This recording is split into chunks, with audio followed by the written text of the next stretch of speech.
Salut à tous. Alors par cette vidéo courte, je vais vous faire en fait un petit retour, un compte rendu entre guillemets du film que je viens de voir ce soir. Donc on est samedi 27 janvier 2024 et ça avait été organisé par l'Union locale CGT qui nous a conviés avec une autre collègue. Et donc voilà, donc c'était un film qui s'intitulait Par la porte, par la fenêtre, un film de Jean-Pierre Bloch, et qui revenait sur la vague de suicides qu'il y avait eu à France Télécom à une certaine époque, et notamment sur l'instauration du management de la terreur qui a amené énormément de personnes au suicide. Alors c'est très très intéressant puisque je pense que plusieurs organisations syndicales sont maintenant sur la brèche, sur le risque psychosocial au travail, et notamment le harcèlement moral au travail, qui peut avoir des conséquences qui sont véritablement extrêmes et graves. Alors actuellement, le harcèlement moral au travail et la discrimination ne sont sanctionnés par le code pénal que par des délits, c'est délictuel, mais en priorité dans ce film, ce qui choque, c'est de voir à quel point c'est orchestré, à quel point c'est prémédité. Alors dans le film, on parle même de la possibilité de peut-être d'avoir un homicide involontaire, de pouvoir requalifier en homicide involontaire. Moi, je serais de ceux qui pensent que véritablement, quand on organise de pousser à bout un agent jusqu'à le faire se suicider, en sachant qu'il y a la possibilité et l'extrémité d'un suicide, pour moi, je qualifie ça véritablement d'un crime. Je pense qu'à un moment donné, il va falloir faire ce travail-là de manière très importante, parce que M. Jean-Pierre Bloch souhaite aussi que ce film soit diffusé sur la chaîne parlementaire, puisqu'il y a un travail parlementaire qui va être embrayé là-dessus. La requalification aussi de la gravité de ce qu'est le harcèlement moral au travail, qui aujourd'hui, pour beaucoup, est un élément constitutif maintenant du management moderne, on va dire. Cette horreur qu'on essaye d'appeler management moderne. Encadrement, restons français. Voilà, donc ce film met en perspective quand même tout ce qui est la gravité de ce contexte, et surtout l'orchestration et la préméditation de faire pression sur des agents, sur des salariés, afin soit de les faire démissionner, soit de leur faire perdre pied, ou complètement comme le dit ce titre, par la porte et par la fenêtre. Donc symboliquement, par la porte, mettre quelqu'un à la porte, c'est quelque chose déjà de extrêmement violent. Alors, par la fenêtre, sous-jacent la compréhension de dire défenestrer, quasiment, on est dans la reconnaissance que tant pis, si certains n'y résistent pas. Et c'est bien là la gravité qui apparaît dans ce film et qui est véritablement choquante.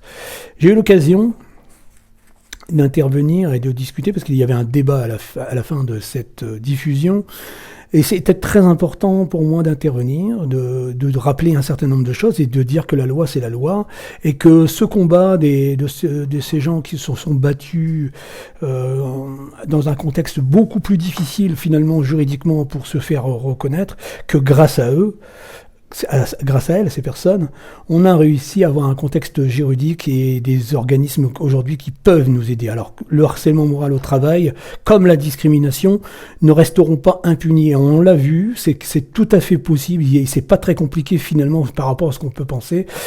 Il ne faut surtout pas rester seul, ça c'est la première chose. En parler, il faut absolument en parler, parlez-en. Vous n'êtes pas plus fort que les autres, ou moins fort, vous êtes des personnes, des salariés, donc forcément en position de faiblesse par rapport à des gens qui ont le pouvoir. Donc je rappelle quand même que le harcèlement moral au travail, comme la discrimination par définition, sont des abus de pouvoir, et des pouvoirs qui sont aussi détournés. Donc c'est une extrême gravité, hein. On va le rappeler à certaines personnes, toutes ces personnes qui ont pris l'habitude maintenant de manager de cette manière-là aussi grave et aussi terrible. Donc il est important à un moment donné de remettre de l'ordre. dans ces dispositifs.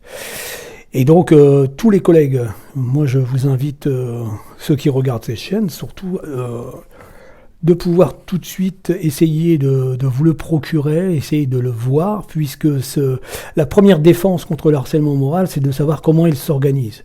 Et finalement, les mécanismes sont assez faciles à détecter, c'est assez facile à mettre en œuvre, à voir, etc.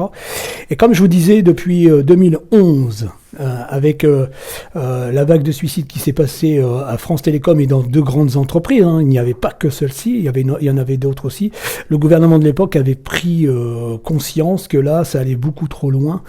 Et donc aujourd'hui, on est bien sur l'inversion de la charge de la preuve, c'est-à-dire que ce n'est plus à l'agent de démontrer, l'agent ou l'employé de démontrer qu'il est harcelé. Il suffit d'un faisceau de présomption et surtout de témoignages et surtout de montrer que la personne est en souffrance. Alors il n'y a plus besoin de témoignages de collègues. On sait pertinemment que c'est pas possible parce que les personnes sont terrorisées, donc ils ne le feront pas. Ça, et la même chose d'essayer de les piéger sur d'éventuels mails, etc. qui seraient non, parce qu'il faut savoir que le harcèlement moral au travail est orchestré, est sciemment orchestré, et très bien planifié puisqu'il y a des protocoles même pour ça. Donc, sachez que aujourd'hui, dans le contexte juridique et la prise de conscience du gouvernement de l'époque, est née très peu de temps après, avec notamment, pas simplement pour ça, mais pour notamment aussi ça, la discrimination et le harcèlement moral au travail. L'organisme qui s'appelle le Défenseur des droits, qui est un organisme au niveau national, qui vous permet de les saisir, vous pouvez les saisir, etc. Et avec à fond de dossier quand même, il faut quand même aussi un certain nombre, je dirais pas de preuves, mais de faisceaux de preuves, de circonstances, etc., qui sont véritablement très très bien identifiés par le défenseur des droits. Alors ne vous inquiétez pas. Et si ils estiment, ça passe en commission, et s'ils estiment que oui, il y a quand même matière à faire une investigation, ils ont toute une armée de juristes et d'avocats, etc., et qui peuvent vous aider, formaliser le dossier et aller voir, demander à votre employeur, ça peut commencer à un simple courrier à l'employeur pour s'expliquer et essayer de voir, éventuellement de faire une médiation, ce qui peut être très bien dans certains cas. Mais également, effectivement, en fonction des questions qui sont posées par rapport à la gravité de la situation de harcèlement d'un agent ou d'un salarié, on peut faire des demandes insistantes auprès des employeurs, justement, pour qu'ils puissent se justifier et démontrer qu'ils ne sont pas harceleurs. Et ça, c'est très important, ça a changé beaucoup, beaucoup de choses. Donc, alors on va dire, certains se féliciter en disant oui, mais le défenseur des droits finalement n'a qu'un avis consultatif. C'est vrai, il peut faire des recommandations, etc. Mais par contre, il a le pouvoir également de se saisir des requêtes qui sont faites auprès du tribunal administratif ou du conseil des prud'hommes, mais également au niveau pénal. Et donc, ça change la donne, puisque un rapport édité par des avocats et des juristes avec l'équipe de professionnels que représente le défenseur des droits, saisir la requête et venir présenter ses conclusions devant un tribunal, etc., je peux vous assurer que ça change la donne. Ça change la donne parce que ça prouve aussi qu'il y a un pas de côté qui est fait et vous n'êtes pas seul. Donc c'est extrêmement important de pouvoir les saisir. C'est une instance qui existe, qui travaille très bien, de manière, je pense, très très très honnête. Et donc, il faut absolument pas hésiter à les saisir pour justement étayer les dossiers. Voilà, donc ce film, si vous avez l'occasion de le voir, vous allez quand même déjà dans un premier temps voir toutes les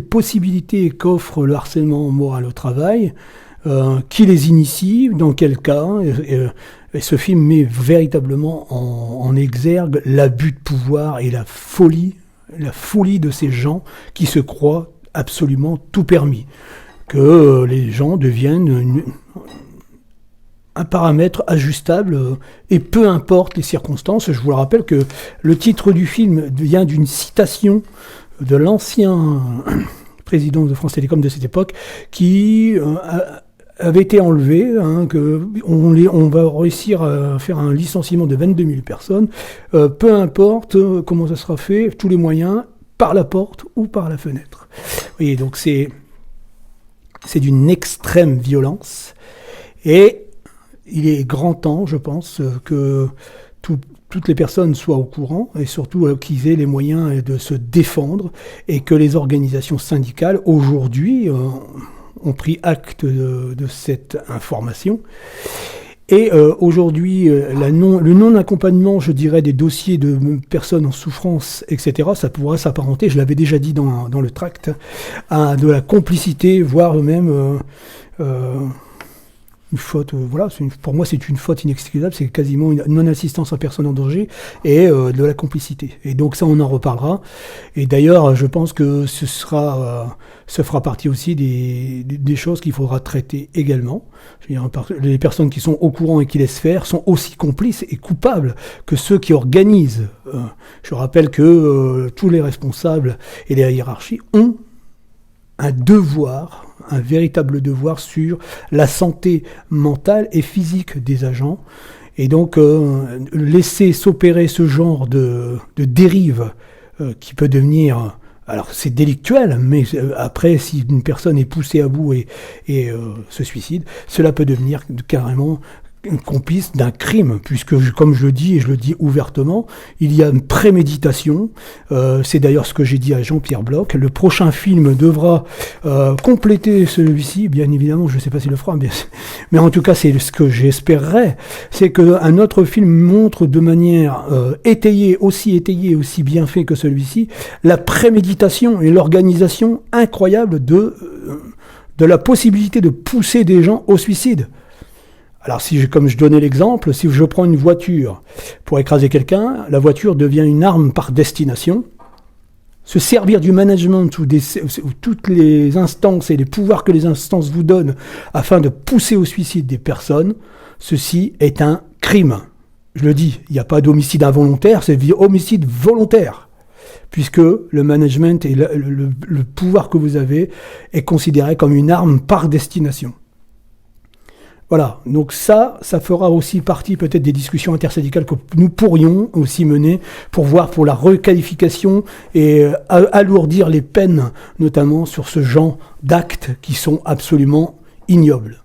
Voilà, donc félicitations à ce réalisateur, Jean-Pierre Bloch, qui a fait un film extraordinaire, puisque on voit de manière très précise, très crue finalement, la violence qu'aujourd'hui le capitalisme ordonne justement pour le conquérir ses bénéfices, et de voir que les salariés et les personnes, parce qu'on ne parle pas d'agents, on ne parle pas de salariés, ce sont des personnes, je le rappelle, deviennent une variable ajustable. Et ça, c'est inacceptable.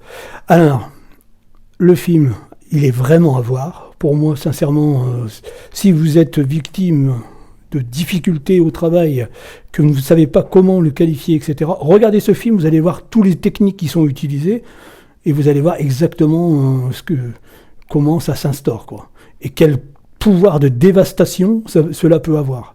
Donc j'entendais dire que oui, attention, il faut faire attention parce que les gens ont peur. Vous savez, la peur n'évite pas le danger, hein.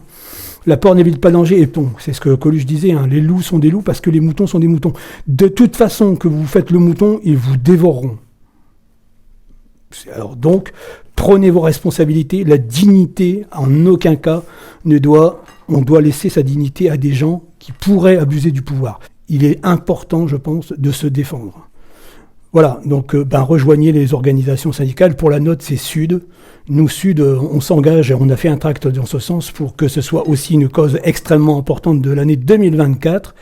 Nous allons faire une communication et des formations et des informations syndicales pour donner toutes les cartes en main aux personnes qui seraient en difficulté, ou tout au moins connaître ce phénomène pour le détecter quand ça arrive.